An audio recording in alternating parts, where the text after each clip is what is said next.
Olá, estamos aqui no nosso terceiro episódio do LC Cast e é um prazer imenso receber esse convidado para lá de especial, para conversarmos sobre um tema muito importante para todos nós profissionais da área da saúde. É com grande prazer que eu recebo hoje o professor Diogo Carlos de Oliveira. O professor Diogo é graduado em fisioterapia pela PUC Goiás. Ele tem formação completa em osteopatia, formação internacional em Visceral Manipulation pela The Bar Institute USA. Ele é especialista em osteopatia pelo COFITO, especialista em fisioterapia esportiva também pelo COFITO e fisioterapeuta da clínica Trocare em Goiânia, Goiás. Nós vamos conversar sobre riqueza através da educação financeira. Treine seu cérebro para o sucesso e faça o dinheiro trabalhar para você. Um grande prazer que eu te recebo aqui hoje, Diogo. Uma alegria imensa. A alegria é toda minha. Muito, muito obrigado. Muito bom estar aqui, especialmente pelo seu convite, mas sobretudo para falar sobre esse tema tão importante, que é abrir a cabeça dos profissionais de saúde para a educação financeira, que eu acho que está muito defasada ainda. Nosso papel é transbordar e fazer com que eles entendam a importância disso para a vida deles. Exatamente, para a gente viver com abundância, né? Sem Tudo aquilo dúvida. que a gente está plantando, todo o fruto do nosso trabalho, para que isso realmente faça diferença na nossa vida e na vida de todas as pessoas da nossa família. Sem dúvida. Acho que quando a gente fala em riqueza, a gente pensa às vezes só em dinheiro. E riqueza, na verdade, é você ter a oportunidade de fazer o que você quer, o esporte que você quer, cuidar de você, cuidar do seu corpo, estar com a sua família, estar quem você precisa, empreender, ter a liberdade para você fazer aquilo que é saudável para você. Então, a riqueza não necessariamente está diretamente relacionada a dinheiro. Importante demais que você falou, porque a gente sempre vincula, né, Isso. a riqueza com a questão financeira, e não é. Não. Rico é aquele que tem a oportunidade de, através do fruto do seu trabalho, viver com qualidade junto com seus familiares, fazer o que ama, ter a possibilidade de viajar, conhecer lugares diferentes. Isso sim é uma vida abundante e próspera. Exatamente. É o que a gente fala muito sobre a liberdade financeira, né? A proficiência financeira que vai te proporcionar tudo isso, né? É claro que a gente precisa trabalhar e tem que trabalhar sempre, mas o trabalho é uma parte importante, e esse construir riqueza faz parte disso, o hábito de empreender, o ato de empresariar. Então, tudo isso faz parte, e é o que a gente vai debater um pouco aqui no decorrer. Muito legal. Diogo, antes de a gente começar a entrar nesse assunto que é interessantíssimo, eu queria que você contasse um pouquinho da sua história. Eu sou assim, me inspira as histórias. E já aproveitar e falar por que você começou a se interessar por esse assunto, que são pouquíssimos profissionais da nossa área que têm esse conhecimento e essa preocupação. Sim, perfeito. Bom, eu sou, né, claro, fisioterapeuta de formação, comecei minha formação lá atrás. Se você me perguntasse lá atrás se eu queria ser jogador de futebol, e como acredito que a maioria dos homens brasileiros, e se não fosse jogador de futebol, eu não sabia o que eu ia fazer. Num dado momento, essas situações de vida, né, eu tive uma lesão de ligamento cruzado, e fiz a cirurgia, isso eu tinha 16 anos. Fiz a cirurgia, comecei minha reabilitação, e naquela reabilitação sempre fui muito focado, muito disciplinado, então eu levava muito, muito a sério, porque o interesse maior era meu. E naquele período de muita dificuldade, de ônibus, enfim, né? E eu tive profissionais ali que me acompanharam, né? E através desses profissionais, num dado momento, né? Eu posso falar aqui o nome, né? Claro, ela vai vir semana que vem. Faço imensa questão, que é a Jerusa, com todo o respeito do mundo, mas é minha musa inspiradora da fisioterapia. Foi através dela, através da percepção do trabalho dela, que eu me tornei fisioterapeuta. Porque naquele momento em que ela começou a me falar que eu teria alta, eu fiquei satisfeito, claro, é difícil, como eu disse, de ônibus, enfim, sofrido. Mas eu comecei a pensar, poxa vida, mas se eu vou receber alta, eu vou para academia, eu não vou ver mais essa pessoa que tão bem fez para mim. Então, a partir desse momento, eu falei, poxa, mas se for para sentirem por mim o que eu sinto por essa profissional, é isso que eu quero para minha vida. Legal, gente, inspirador, Então, Diogo. Ela te inspirou e você me inspira contando sua história. Muito bacana. então, a partir disso, eu marquei o X no meu, hoje é Enem, né? Na época, no meu vestibular, né? Então, decidi, levei isso para minha vida e passei a nortear a minha vida com a intenção de ajudar o próximo, como ela fez comigo. E nessas pegadinhas da vida, hoje a gente trabalha junto, a gente tem esse contato próximo, eu já verbalizei isso para ela, né? Fiz questão de contar isso para ela, A gente precisa ouvir essas coisas, né? Então, e eu comecei a galgar meu espaço na fisioterapia, eu comecei no Pilates, comecei a fazer osteopatia através de outro colega, outro profissional, que é o Fernando Fernandes, né? Legal. Então, Profissional também super diferenciado. Muito legal. O Fernando, como eu disse, no início eu não tinha um norte, e eu olhava pro Fernando e falei assim, esse é o profissional que eu quero seguir. Eu não sei o que ele tá fazendo em cima da árvore, mas se ele tá lá em cima, é onde eu quero chegar. É onde eu quero subir. Então eu comecei a fazer o que ele fazia. Os mesmos cursos, as mesmas formações. Fui galgando meu espaço. Sempre fui muito tímido para falar.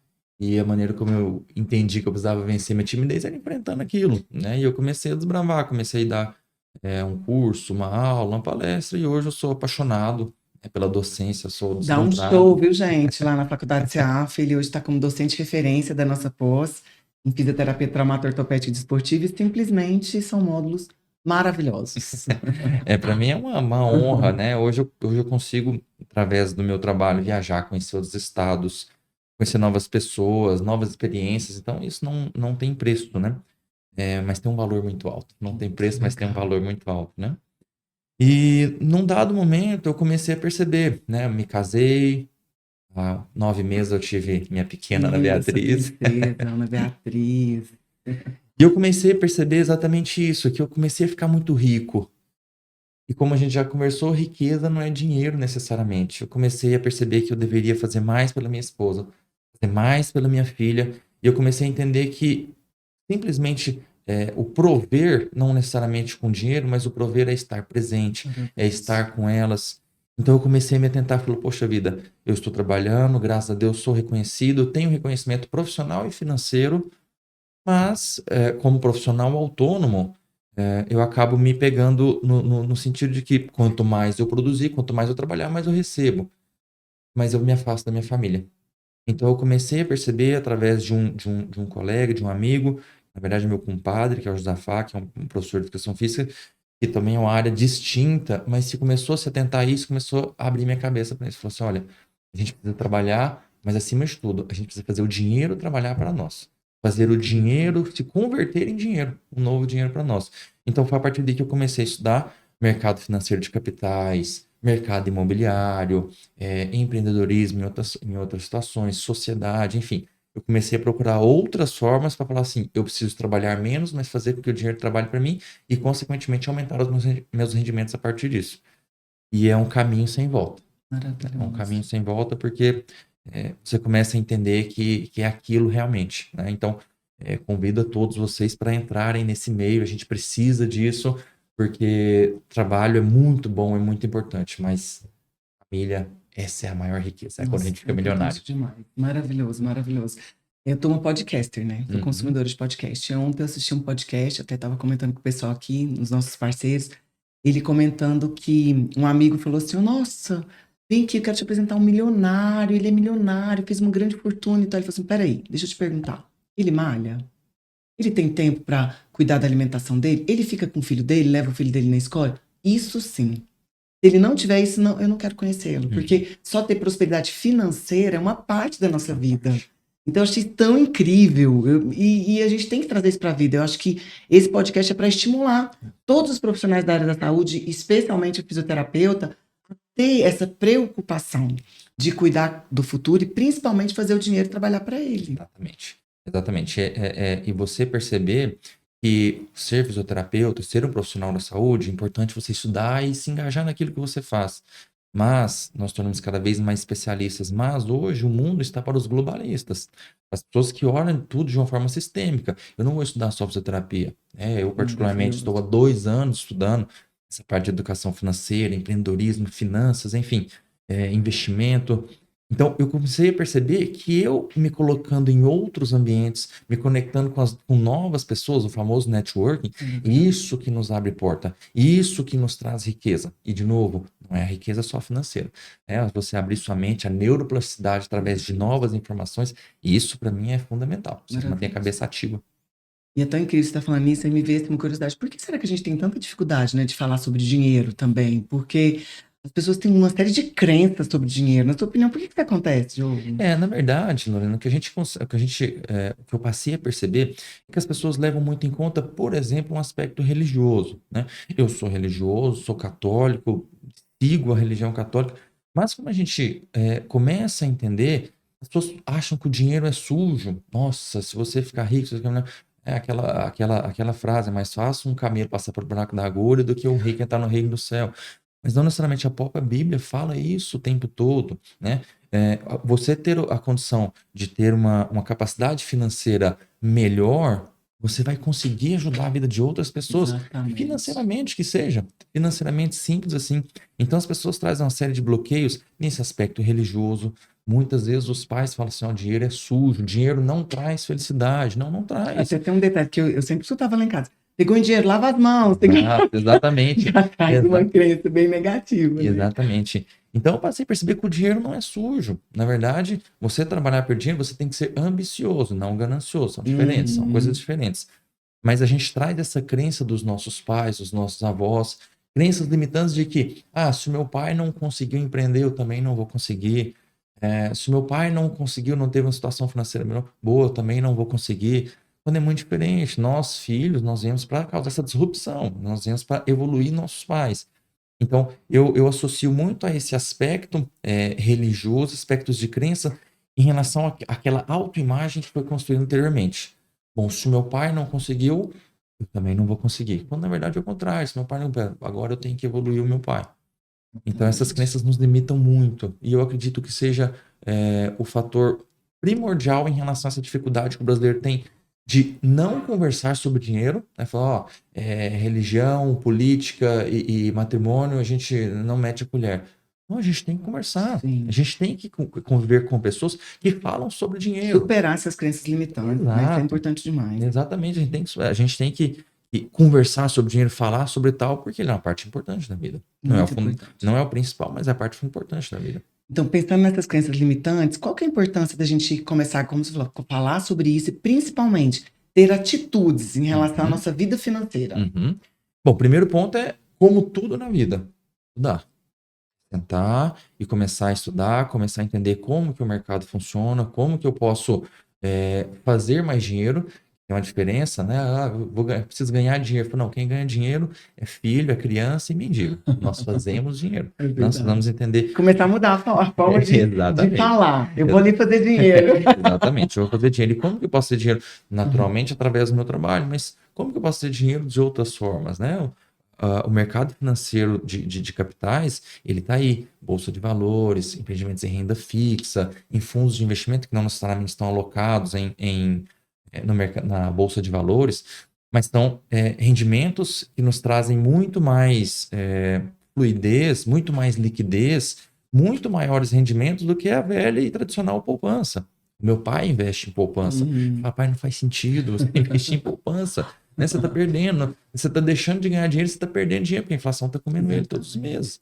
Então, eu comecei a estudar isso e o principal hoje seria isso, é você sentar e estudar. Nós temos em YouTube, nós temos podcasts, uma imensa gama de informações gratuitas. Mas esse é um dos bloqueios do brasileiro. Ele fala assim, isso aqui não é para mim. Isso não é... Então, o primeiro passo é começar a estudar. E para não ter obesidade mental, se eu como e não coloco em prática, eu vou engordar. Isso é obesidade mental. Eu preciso estudar e colocar em prática. Começo pequeno, vou aumentando essa bola de neve. Preciso de uma constância. Saber que todos os meses eu preciso tirar um valor para aplicar. Eu acho que já seria um passo extremamente importante, né? A gente tentar ter essa rotina. Então, eu ganho tanto. Muitas vezes a pessoa ganha X e gasta 2X. Exato. É isso que acontece. Exatamente. Então, se eu ganho X, eu vou tirar 10% disso, 20% disso. Isso aqui é uma reserva de emergência, isso aqui é uma reserva para viagem. A gente tem que ter realmente essa preocupação em ter a reserva e não gastar mais do que ganha. Eu acho que é importante demais.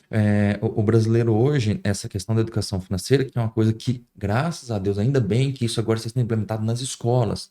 As escolas de ensino infantil já estão colocando essa parte de educação financeira. Então a gente precisa viver isso mais. Por quê? Porque as crianças têm que saber desde cedo. Vou contar um segredo que eu já falei para minha esposa e todo mundo fica de boca aberta. Mas a minha filha, num dado momento, ela vai receber a mesada. Vai receber, sei lá, R$50 de mesada. R$ 50, mas ela vai ficar ali, você vai receber 37,50. Por quê? Porque esse valor de 15% chama-se imposto de renda e ela tem que aprender isso desde cedo. Olha isso, Então que é uma coisa que eu falo, eu legal. conto das pessoas falando, você não vai É, fazer isso não. Eu falo, espera pra tem que ver. fazer. Ela tem que começar a Isso é entender importante isso. demais. Vai dar uma maturidade para ela, né? Exato. De realmente conduzir a vida financeira de maneira diferente, de maneira Exatamente. consciente e saber que, olha, agora é o momento de segurar um pouquinho, não vou gastar para a gente fazer lá na frente, para pensar no futuro. É Exatamente. importante isso, essa preocupação com o futuro. Diogo, outro detalhe importante, como que você avalia que está assim a saúde financeira? Vamos pensar no profissional da área da saúde. Como que você acha que eles estão preocupados com essa questão de estudar finanças ou de ter lá uma reserva de emergência, uma reserva para viagens, de gastar menos do que ganha? Como que você acha que eles enfrentam essa... Lorena, quando muito, são raros. Pouquíssimos. Infelizmente. Porque nós sentamos na cadeira do conforto, vamos dizer assim. Nossa, eu estou conseguindo produzir, estou conseguindo ter um bom rendimento, trabalhando muito, dando aula, enfim. Tá ótimo para mim. E eu me acomodo com aquilo, né? Hoje, a educação financeira é importante porque a gente deixar de ser vítima. Porque hoje, um dado que eu gostaria de colocar, hoje 3,6% dos brasileiros acima de 15 anos se preocupam em poupar, em fazer render para se preparar para a velhice. Meu Deus, é muito pouco. Nós estamos atrás de países da América do Sul, Argentina, que está passando por uma crise financeira violenta, Argentina, Colômbia, Chile. Para você ter uma noção, países de primeiro mundo, claro, mas os Estados Unidos, 44% da população acima dos 15 anos já se preocupa com Olha poupar. isso, diferença gritante. Na Alemanha, mais da metade da população, 55%. Então, hoje o brasileiro, infelizmente, vive o que nós chamamos da síndrome de Zeca Pagodinho, né? Deixa a vida me levar, vida leva eu. Né? E, parafraseando o Renato Russo, usando ainda essa métrica da música, fala, a gente precisa amar as pessoas como se não houvesse amanhã. Mas o amanhã, 99,9% das vezes, ele chega. Ele existe. Ele existe, ele chega. Então, hoje o profissional da saúde se preocupa em se profissionalizar, em se especializar na sua área. Então, se a gente fosse colocar como está a saúde financeira do profissional de saúde, débil, levando para sua área, respirando por aparelhos. Respirando por aparelhos. Tem ventilação mecânica invasiva, Diogo. Pronto. Pronto, tá salvo. Verdade. Uau. Então, Estado crítico. Estado crítico, né? Então, hoje o profissional da área da saúde, ele precisa se atentar a isso. Ele precisa procurar se formar para isso. O profissional da saúde, ele precisa se atentar que ele se formar apenas profissionalmente, se especializar apenas na sua área, ótimo, vai ter um sucesso profissional, mas ele vai ficar para trás no quesito financeiro, né? Eu quero passar mais tempo com a minha filha, eu quero passar mais tempo com minha esposa, eu quero ter a liberdade de viajar, quero ter a liberdade de fazer outros cursos, fazer um curso de gastronomia que seja. Que legal. E só com investimento a gente vai conseguir isso. E é tão importante quando você fala dessa questão de, né, estar em estado crítico, a saúde financeira, eu percebo que muitas vezes, porque a nossa profissão é uma profissão linda, cheia de oportunidades. Então, à medida que as pessoas começam a conseguir oportunidades melhores, a ter uma remuneração melhor, elas começam a aumentar os hábitos de consumo. Então, eu tinha um carro X, agora eu quero comprar um carro importado. Eu morava em um local, agora eu quero comprar uma casa no condomínio, eu quero fazer 2, 3 viagens internacionais. Não que isso esteja errado, isso é muito bacana, é fruto do nosso trabalho. Mas ali tem que estar a programação, como você falou, de separar ali uma reserva, de fazer investimentos que vão ser investimentos que vão dar retorno, né? Isso é extremamente importante. E as pessoas não têm essa preocupação. Elas ficam muito preocupadas no ter e depois no mostrar o que tem, né? Sei lá, por uma questão de vaidade, alguma coisa assim. E qual o preço? Sim. Será que vale a pena? Porque olha só, Diogo, você, na sua área, na minha área, nós trabalhamos com o nosso corpo. Então a gente tem uma duração assim da nossa carreira que é limitada. Daqui a pouco a gente vai desacelerar, querendo ou não. E aí? Eu vou estar com respaldo para manter o mesmo padrão de vida? Para mim, para minha família? Então é uma preocupação que nós temos que começar a plantar agora. A gente escolher, porque esse futuro chega. Não tem jeito. E chega rápido, né? E chega rápido não é só a questão de, como eu disse, de passar mais tempo com a família, mas exatamente pensando nesse futuro.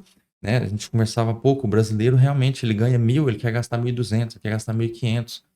É um dos bloqueios que nós temos, a necessidade de aprovação, o orgulho. Então, eu vejo um celular novo, eu preciso trocar, mas a que custo? Que preço isso?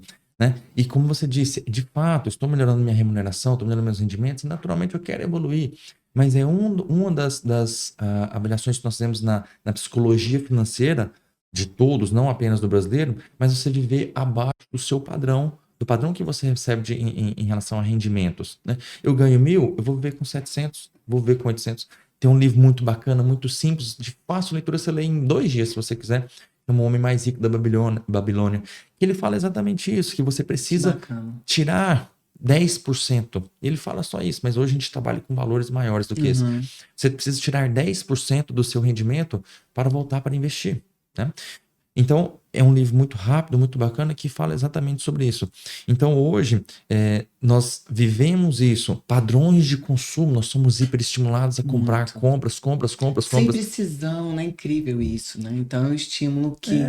Nós entramos no site da Shein, da Shopee, vamos lá, tá tudo barato, eu vou comprar, mas vai comprar para quê? Não. É igual a Black Friday, né? Um exemplo. Não tô nem Exato, precisando, não, mas já tá na exato. Black, eu vou comprar e tal. Né? E o brasileiro tem mania de deturpar tudo, né? Era Black Friday, agora falou Black November, É. né? Então, aí em setembro tem o mês do consumidor. Isso, nós estamos na semana do consumidor. Exato. Então, e a gente vai comprando. A gente ontem, conversando com minha esposa, falou: olha, você quer comprar o quê aqui? Eu não quero comprar nada. Nada, não Tô preciso de nada. precisando. Se eu estiver precisando, eu vou procurar e vou comprar. Então, o brasileiro precisa aprender, o profissional da saúde, especialmente, precisa aprender a conviver abaixo da sua linha de rendimentos, né? Isso quer dizer que você vai viver sempre de forma escassa, vai viver com escassez? Não, né? A gente não vai viver com forma de escassez. O que eu preciso aprender, sobretudo, é novas formas de fazer dinheiro. Esse é o mais importante. Na psicologia financeira, preciso trabalhar abaixo dos meus rendimentos, Sim, maravilhoso. Importantíssimo. gastar menos que meus rendimentos, mas acima de tudo, outras formas de fazer dinheiro. Você comentou que nesse livro eles sugerem 10%. O que seria a realidade hoje, assim? Vamos imaginar. O profissional está começando a carreira, tem aí 2, 3 anos de formado. O que ele já tem que se preocupar para esse futuro? Hoje, o profissional da saúde, eu acredito que é uma pesquisa mais recente que eu vi, o fisioterapeuta, vamos tratar mais particularmente na nossa profissão, o fisioterapeuta ele recebe uma média de R$ 3.000 por mês. No mínimo, hoje o que se diz é que o fisioterapeuta, tendo esse rendimento, ele precisa separar no mínimo R$ 300 por mês para investimentos. E nós temos outras métricas que a gente pode trabalhar depois. X para gastos com consumo primário, vamos dizer assim, uma conta de água, uma conta de luz. X para consumos que são mais mutáveis, uma compra de supermercado, né? Outro percentual para fruição, isso é importante demais. Não é porque agora eu aprendi a trabalhar com dinheiro, aprendi a economizar, que eu preciso também me privar das coisas. Não, eu preciso retirar uma certa quantia para fruição, para o desfrute. Isso é importante. Né? E a importância de você entender sobre, se você começar a estudar sobre finanças, exatamente isso, para que você tenha consciência, o controle do dinheiro, a consciência dos seus gastos, para que você saiba onde alocar o seu dinheiro. Então, hoje, se a gente for falar em valores, vamos dizer assim, hoje, um profissional que recebe R$ 3.000, ele tem que tirar no mínimo, nós estamos falando do mínimo básico, R$ 300 para começar a trabalhar e fazer esse dinheiro trabalhar para ele, começar a fazer investimentos. E o que você recomenda para quem está começando, assim? Que investir com segurança? As pessoas falam muito de bolsa de valores, né? Perfeito. Algumas particularidades que a gente não tem tanto conhecimento. Sim, Então, sim. para iniciar, Sim. o que seria esse mais interessante, mais viável e o caminho mais seguro? Lorena, como a gente tinha conversado há 2 anos que eu tenho focado mais nesse estudo sobre educação financeira. E nesses 2 anos eu percebi que o melhor investimento, o mais seguro e o mais rentável e de maior liquidez é você investir em você mesmo. Olha isso. Não tenha dúvida. Incrível. Investir em Adorei. educação. Invista em você. Conhecimento é tudo. Gera prosperidade em todas as áreas da nossa vida. O primeiro investimento que nós vamos fazer é em nós mesmos, né? Agora, quando a gente começa a pensar em um mercado diferente, nós temos o mercado imobiliário. Se eu tenho um dinheiro guardado, eu não sei o que fazer com esse dinheiro. Como que eu posso investir com segurança? Nós temos várias empresas, eu mesmo faço esse perfil de investimento, de empresas imobiliárias que estão procurando investidores. Qual a dificuldade que você vai ter? Apenas de transferir, fazer o Pix para a conta, vai toda baseada em contrato, enfim, né? E vai ter um profissional que vai trabalhar com isso, construção de casas, para você ter um retorno, e você já tem um retorno pré-estabelecido. Né? Legal. Garantido, né? Uma Garantido. coisa segura. Exatamente. Hoje nós temos renda fixa, o Tesouro Direto, letra do Tesouro Nacional, enfim, né? Que são rendimentos fixos em que você sabe quanto você vai receber por mês. Né? São rendimentos em que você empresta dinheiro para o governo E o governo não vai quebrar, apesar de tudo que a gente fala, o governo não quebra, o Brasil não quebra, isso é importante, mas que você vai ter um rendimento pré-estabelecido. Então nós temos, hoje, é como se fosse uma poupança com rendimento muito maior. Só que nós não temos esse conhecimento. Então, eu reforço para você. Primeira coisa, primeiro local para a gente investir em nós mesmos. Segundo, em gente que trabalha, gente que já investe. Se eu não consigo empreender, se eu não consigo investir ainda, eu preciso investir em quem já investe, vamos dizer assim, né? O terceiro, em networking. Isso é importante demais. Eu preciso me conectar com pessoas. Eu preciso andar com pessoas que já sabem o caminho. Se eu quero chegar onde ele está, eu preciso seguir o caminho dele. Maravilhoso. Então, esses seriam os 3 pensamentos básicos. Investir em mim mesmo, investir em gente, investir em ambiente. São os 3 principais. Aí vamos pensar, um profissional que não tem assim, um controle financeiro legal, uma vida financeira equilibrada, na verdade está até assim, endividado, ele vai assistir esse podcast e ele vai se inspirar, porque como você falou, eu acho que investir no conhecimento é tudo. Sim. E quando eu idealizei esse podcast no meu coração, é justamente para isso, Diogo, para compartilhar conhecimento, não só conhecimento técnico na nossa área, mas conhecimento que muitas vezes a gente nem se atentou e vai fazer diferença, e gera insight que vai propiciar uma mudança de vida, uma mudança de mentalidade, uma mudança de vida. Esse profissional, ele pode se transformar num grande investidor? Lorena, não só pode, como ele deve se transformar. Ele deve se transformar. Hoje nós temos vários caminhos, inclusive de cursos mesmo, que ensinam isso. Como que você pode sair de uma pessoa que está totalmente endividada para um investidor de alto nível, de alto rendimento. Então hoje, primeira coisa de um profissional que está endividado, essa dívida, é estancar esse buraco que está aberto. Né? Se a gente pensar numa pia que está vazando, e a gente deixa, não, o vazamento tá pequeno, deixa ali. Quando você vai dormir, que você acordar, esse vazamento tá gigante. Primeira coisa é estancar a sangria. Estancando a sangria, eu vou procurar agora, com os meus rendimentos, trabalhar de uma forma em que eu preciso honrar minhas dívidas.